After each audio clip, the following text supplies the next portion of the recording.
World ക്രിക്കറ്റിലെ 574 super താരങ്ങൾ അണിനിരന്ന IPL mega ലേലമാണ് ജിദ്ദയിൽ അവസാനിച്ചത്. ലേലത്തിൽ ഒരു ടീമുകളും സ്വന്തമാക്കാതിരുന്ന കുറച്ചു പ്രധാന താരങ്ങളുണ്ട്. 2025 IPL ലേലത്തിൽ ആർക്കും വേണ്ടാത്ത 10 സൂപ്പർ താരങ്ങളെ നമുക്കൊന്ന് പരിശോധിക്കാം.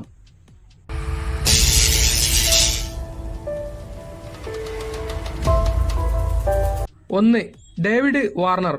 ഇന്ത്യൻ പ്രീമിയർ ലീഗിൽ മുൻപ് 3 തവണ ഓറഞ്ച് ക്യാപ്പ് സ്വന്തമാക്കിയിട്ടുള്ള താരം.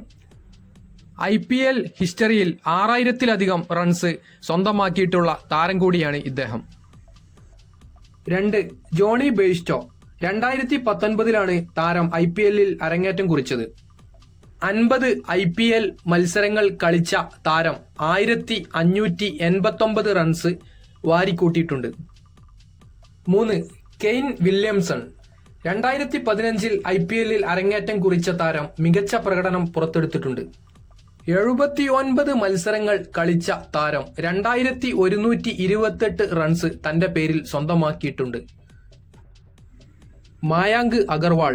കരിയറിൽ ഇതുവരെ 127 മത്സരങ്ങൾ കളിച്ച താരം 2061 റൺസ് തന്റെ പേരിൽ സ്വന്തമാക്കിയിട്ടുണ്ട്.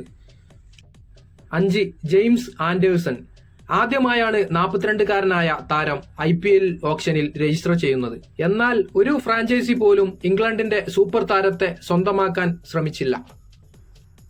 6. പൃഥ്വി ഷാ.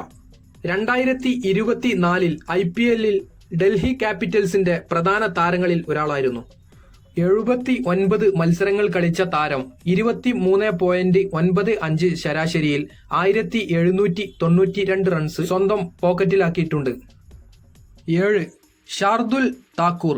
2024 IPL ഓപ്ഷനിൽ 4 കോടി രൂപയ്ക്ക് ചെന്നൈ സ്വന്തമാക്കിയിരുന്ന താരം.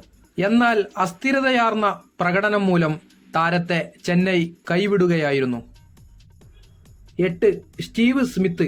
ഓസ്ട്രേലിയൻ താരത്തെ സ്വന്തമാക്കാൻ ഒരു ഫ്രാഞ്ചൈസികളും രംഗത്തെത്തിയില്ല. 103 IPL മത്സരങ്ങൾ കളിച്ച താരം 2485 റൺസ് തന്റെ പേരിലാക്കിയിട്ടുണ്ട്. 9. സർഫ്രാസ് ഖാൻ. നിലവിലെ ഇന്ത്യൻ ടെസ്റ്റ് ടീമിലെ അംഗമായ സർഫ്രാസ് ഖാനും ഈ ഓപ്ഷനിൽ ആർക്കും വേണ്ടാത്ത ഒരു താരമായി മാറി. 10. KS ഭരത്. കഴിഞ്ഞ സീസണിൽ കൊൽക്കത്ത താരമായിരുന്ന ശ്രീകർ ഭരതിനും ലേലത്തിൽ കൃത്യമായ ഇടം കണ്ടെത്താൻ സാധിച്ചില്ല. വീഡിയോ ആദ്യമായി കാണുന്നവർ സബ്സ്ക്രൈബ് ചെയ്യാൻ മറക്കരുത്.